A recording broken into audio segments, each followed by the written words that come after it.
Hi guys, welcome back to another episode of Surfboard Icons. We are here in 1968 with the Bob McTavish Vee Bottom surfboard, our replica, here at the resort in Costa Rica. So let's go ahead and dive into some of the design features and the history of this surfboard.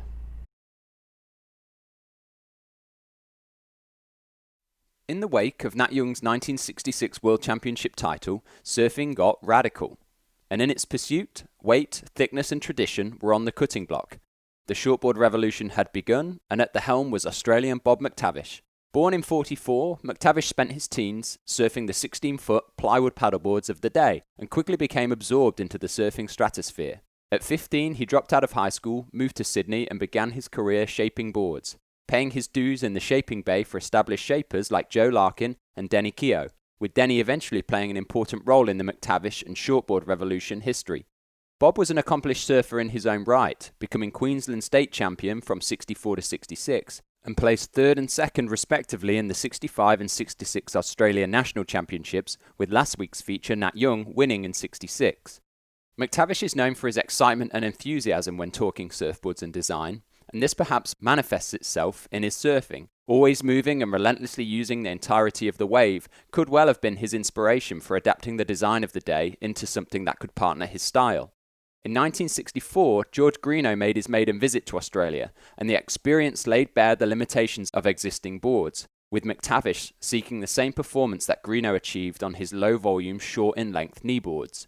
With a lightning response and ability to surf right up against the curl of the wave, McTavish set about trying to bring those same qualities to a stand-up surfboard. Having assisted in the 1966 design of Nat Young's World Championship board, proving the application of thinner and lighter equipment, McTavish set out to improve performance by altering the underside of the board. As Bob himself puts it, in 1967 the surfboard was ready to go vertical, start utilizing the power, the wonder, the elation of carving up the wave face, not just straight out trimming across the wall. In response, McTavish designed the original V-bottom surfboard whilst working for Denny Keogh of Keogh Surfboards. Formerly called the Plastic Machine, at 9 foot long and 21 inches wide, it featured the V-shaped underside that began in the final third of the board and progressed to the front edge of the fin.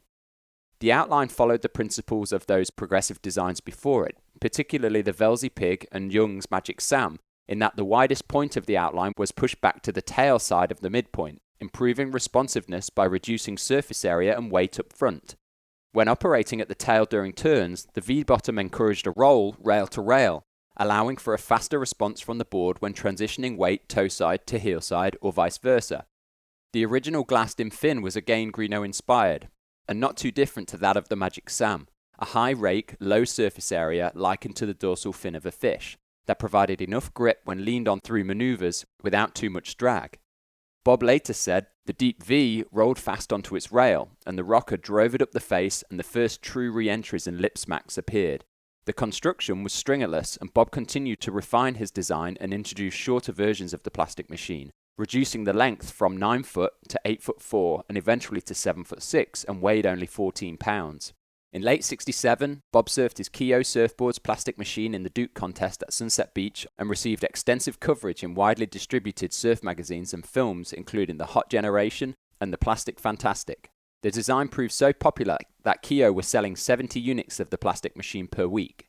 Bob says, sure, the design was a little extreme, and within 6 months the Rincon and tracker shapes dominated, but the plastic remains a true icon. So, as we always do, let's thank Bob McTavish for his part in our history, and we continue to be inspired by his stoke and excitement towards surfboard design. So, thank you Bob, and we look forward to one day surfing the Plastic Machine. Well, once again guys, that's all from me. I hope you enjoyed this episode. The V-Bottom is one of my favorite boards, so I really enjoyed making this one. If you have any questions about this surfboard or any of those in the series so far, just write it in the comments and don't forget to subscribe. So once again, thank you guys, and we'll see you next week with the Brewer Gerry Lopez Pipeline Gun from 1972. We'll see you then.